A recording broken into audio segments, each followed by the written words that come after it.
Salut! Donc, je fais juste un petit accompagnement vidéo pour le journal littéraire. Rappelez-vous que le plus important, c'est la consigne en soi. Je vous invite donc à la lire en absolu entièreté.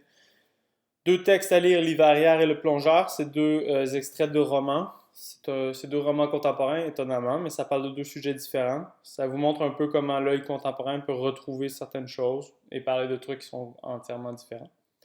Donc, on parle d'un résumé, c'est assez simple. Deuxièmement, on parle d'étudier le style, ce qui est beaucoup plus complexe, mais que vous devriez être en mesure de faire. Et dernière partie, on dit le paragraphe donc d'appréciation, ce que vous devriez être facilement capable de faire également. Première partie, on dit il est inutile d'écrire beaucoup, écrivez bien. Ce que je veux savoir, c'est l'histoire en tant que telle. Ça parle de quoi, quels sont les personnages à peu près, et en gros, généralement, donc le début, le milieu, la fin. C'est assez simple comme ça. Quand on arrive au style, bon, ben, en effet, si vous regardez, on dit, bon, ça se résume à quelques points. Je vous recommande d'aborder chaque point. Je vous recommande d'aborder les 4 points. Vraiment, là, quand on dit les 4 points, en fait, je vous les recommande pas, je vous y oblige. Par contre, ceci, ce sont des, comment dire, ce ne sont pas des exigences, ce sont des suggestions. Donc, oui, vous devez parler des figures de style. Donc, on dit ici, même en bas, 3 figures de style différentes. Et je vous recommande de le mettre en gras et de les afficher clairement pour que ce soit facile à aborder avec vous. Malheureusement, si vous avez encore de la difficulté avec les figures de style, vous allez avoir énormément de difficultés avec ce cours-ci puis avec la réussite de l'épreuve uniforme.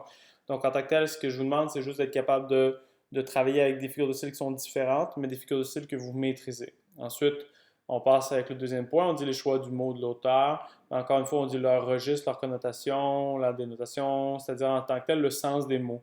Là, c'est l'étude d'un mot, point, au lieu de la phrase. C'est juste l'étude d'un mot. Est-ce que les mots sont familiers? Est-ce qu'ils sont dans quel contexte? Est-ce que c'est un contexte religieux? Est-ce que c'est un contexte de frustration? Le contexte, c'est la connotation. Bref, en gros, ça, ce sont des éléments qui sont beaucoup plus simples. C'est juste étudier un mot.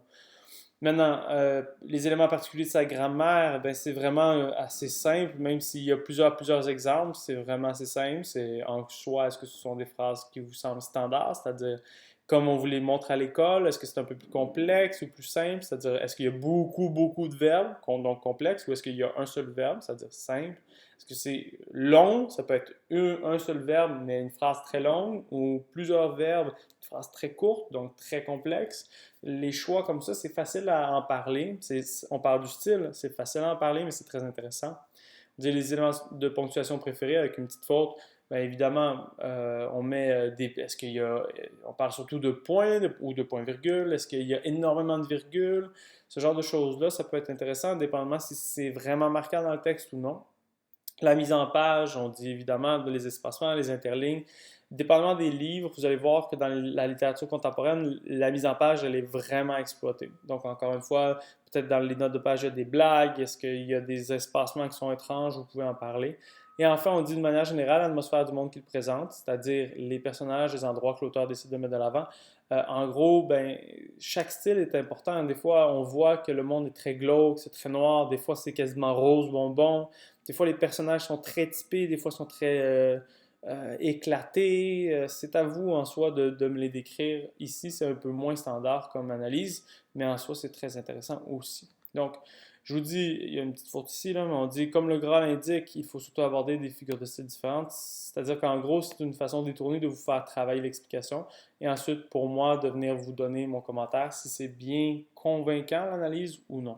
C'est-à-dire qu'en tant que tel, quand vous allez regarder votre figure de style, c'est pas rien. Si vous regardez l'hyperbole, je ne veux pas savoir que c'est juste une exagération. C'est une exagération de quoi?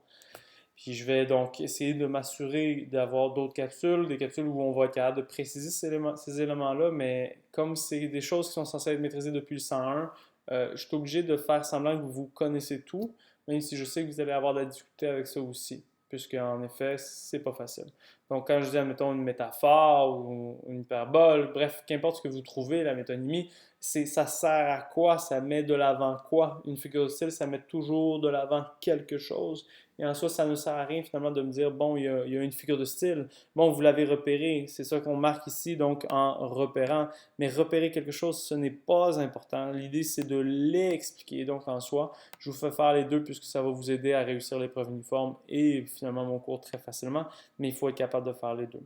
Donc, si on continue en bas, il est marqué le reste des éléments stylistiques peuvent être mentionnés très rapidement. Bon, c'est tout le reste. Enfin, dernière partie, on parle de la comparaison. Essayez d'être le plus précis dans vos exemples. C'est-à-dire, j'ai aimé ceci du texte, j'ai moins aimé cela. Bref, en gros, votre opinion, donc votre critique devrait être appuyée. C'est ça qui est important. Enfin, il est marqué donc des ressources pour les figures de style. J'ai donné le site d'AlloProf. C'est un site qui est tout à fait correct. C'est pas le meilleur des sites, mais encore une fois, la seule chose que je veux, c'est que vous ayez quelque chose de complet, de québécois aussi, puisque c'est assez simple quand ça provient de la même province. Puis, vous pouvez appliquer ça un tout petit peu par rapport au repérage. Mais par rapport à l'explication, il faut savoir ce qu'on fait à l'intérieur du collégial. C'est pas nécessairement la même affaire qu'il y a sur AlloProf. Donc, en tant que tel, évidemment, quand vous expliquez vos figures de style, il va falloir faire comme vos profs vous l'ont montré en 101 en 102 idéalement. Puis après ça, ben, moi, je vais essayer de vous aider individuellement ou en groupe à y répondre. Donc, c'est ceci. Je vous souhaite une bonne lecture. Puis, si jamais il y a des questions, rappelez-vous, vous me les envoyez. Au minimum, ce que je fais, c'est que soit je vais vous répondre, mais au minimum, ce que je fais, c'est une petite capsule que je vais envoyer à tout le monde. Comme ça va répondre à toutes les questions d'un coup. Bien, on se reparle demain. Puis, bonne lecture. À bientôt.